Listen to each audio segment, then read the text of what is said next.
कक्षा 11वीं के सभी विद्यार्थी ध्यान दें। आज की इस क्लास में वार्षिक परीक्षा की तैयारी के लिए मैं आपको हिंदी का सेट डी इस वीडियो में कंप्लीट करवाने वाली हूँ। फुल सॉल्यूशन आपको मिलेगा। मैंने आपको बताया है कि मैं वार्षिक परीक्षा की तैयारी के लिए आपको 4 सेट दूंगी, तो आज हमारा चौथा सेट हम कंप्लीट कर लेंगे। पूरा वीडियो आप लास्ट तक देखें। इस तरह के निर्देशांक आपके रहेंगे और 80 में से अगर आपको 75 अंक लाना है तो पूरा पेपर कंप्लीट आप करें। तो पहला प्रश्न है, सही विकल्प चुनिए। पहला है, विराट के प्रति जिज्ञासा की भावना मिलती है। किसमें मिलती है? छायावाद में। दूसरा है, कविता आओ मिलकर बचाए में चिंता व्यक्त की गई है। तो आदिवासी समाज की चिंता व्यक्त की गई है। तीसरा है, भारतेंदु काल के नाटककार हैं। भारतेंदु काल के नाटककार कौन है? शंभुनाथ सिंह। चौथा है, कुई की खुदाई किस औजार से की जाती है? तो इसका आंसर रहेगा बसोली। बसोली से की जाती है। पांचवा है, पत्रकारिता लोकतंत्र का स्तंभ है। तो इसका आंसर रहेगा चौथा। छठा है, निम्नलिखित में से विज्ञान संबंधित तकनीक शब्द है। कौन सा शब्द है? नाभिक। और अगला जो प्रश्न है, रिक्त स्थान की पूर्ति कीजिए। पहला है, कवि ने ईश्वर की डेढ़ सत्ता मानी है। तो कितनी सत्ता मानी है? एक। दूसरा है, काव्य में सदुखड़ी भाषा का प्रयोग डेडेस ने किया है। किसने किया है? कबीर दास जी ने किया है।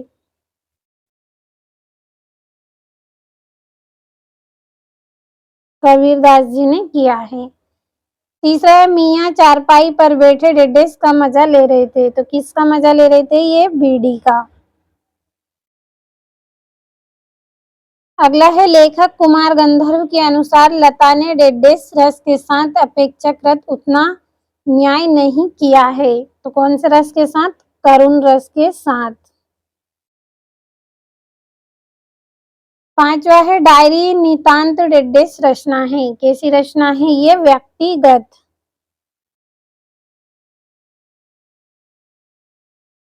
व्यक्तिक इसका आंसर रहेगा व्यक्तिक।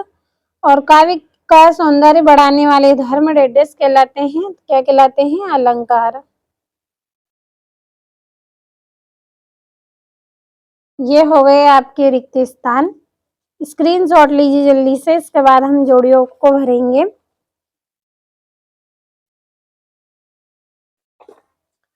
तो ये तीसरा प्रश्न, सही जोड़ी बनाइए।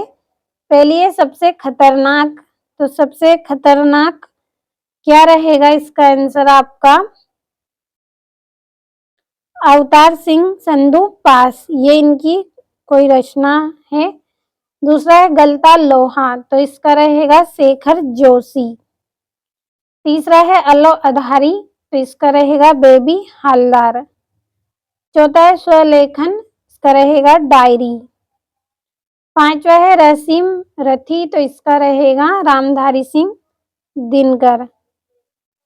और तो क्या है? निपात शब्द है। और भाव पल्लवन। तो इसका रहेगा भाव विस्तार। पूरे मोस्ट इंपोर्टेंट क्वेश्चन है, आप केवल कंप्लीट करते चले चारों सेटों को, इसी में से आपका वार्षिक पेपर रहेगा। और अगला प्रश्न है, एक शब्द वाक्य में उत्तर दीजिए। पहला है, रीतिकाल को अन्य नाम क्या दिया गया है? श्रृंगार काल भी इसको कहते हैं।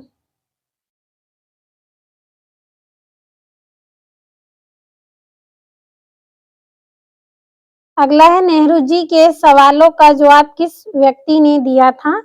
हट्टे कट्टे जाट ने।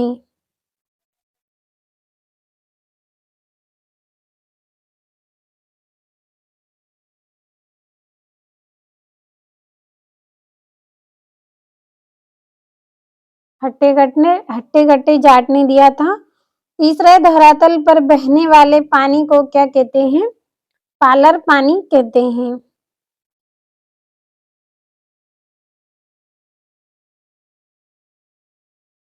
अगला है, पटकथा की मूल इकाई क्या होती है? दृश्य। अगला है, काव्य के कितने भेद होते हैं? तो 2 भेद होते हैं काव्य के। और विस्तृत कलेवर वाले काव्य को क्या कहते हैं? महाकाव्य।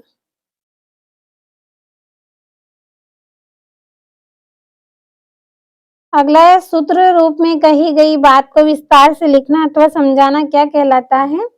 भाव पल्लवन।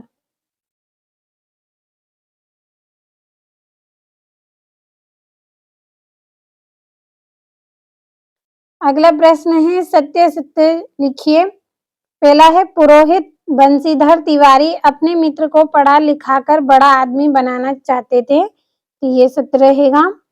दूसरा है, कृष्ण चंद्र को सन 1969 में पद्म भूषण से सम्मानित किया गया, सत्य रहेगा। तीसरा है, भारतीय संगीत सुरताल राग और काल से संबंध है, तो सत्य है।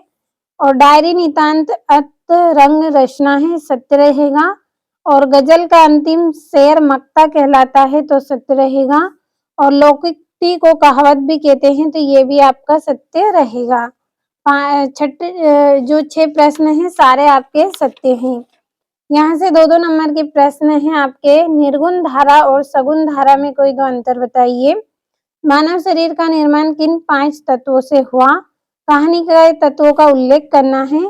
और ये आपका यहाँ से 9वां प्रश्न है। तो इन प्रश्नों के आंसर की पीडीएफ आपके लिए तैयार की है। पीडीएफ अगर आप लेना चाहते हैं तो वीडियो के डिस्क्रिप्शन में आपको नंबर मिल जाएंगे, आप कॉल कर लीजिए, आपको पीडीएफ मिल जाएगी। 13वां है, गजल की कुछ विशेषता अथवा बारीकियां बताइए। मुहावरे और लोकोक्ति में कोई 2 अंतर बताना है। अर्थ के आधार पर वाक्य कितने प्रकार के होते हैं? और ये यहाँ से 16वां है आपका, जिसमें आपको परिचय करना है। भाव पक्ष, कला पक्ष, साहित्य में स्थान और रचना करनी है। इसी तरह से 17वां प्रश्न है। 18वें में भाव पल्लवन करना है और 19वें में आपको आपतित गद्यांश दिया गया है, तो ध्यान से इसको पढ़ें आप और अच्छे से पूरे प्रश्नों को कंप्लीट करें। और ये यहाँ से अथवा दिया गया है आपको। पूरे प्रश्नों के आंसर आपको पीडीएफ में मिल जाएंगे। वार्षिक परीक्षा की तैयारी आपको करवा रहे हैं, तो इसलिए आपको फुल सॉल्यूशन दिया गया है। और ये आपका 21वां है, इसमें संदर्भ प्रसंग व्याख्या है। यहाँ से इसका ये अथवा है आपका। और ये आपका 22वां प्रश्न, परीक्षा काल में ध्वनि विस्तारक यंत्र के प्रयोग पर प्रतिबंध लगाने हेतु जिलाधीश को आवेदन पत्र करना है। 4 नंबर में। 23वें में आपको निबंध करना है। तो आज की इस क्लास में कक्षा 11वीं के लिए हिंदी का सेट डी हमने कंप्लीट कर लिया है। चारों सेटों में आपके मोस्ट इम्पोर्टेंट क्वेश्चन बांट दिए गए हैं। अगर आपको हिंदी में 80 में से 75 अंक वार्षिक परीक्षा में लाना है, तो चारों सेटों को अच्छे से आप कंप्लीट कर लें।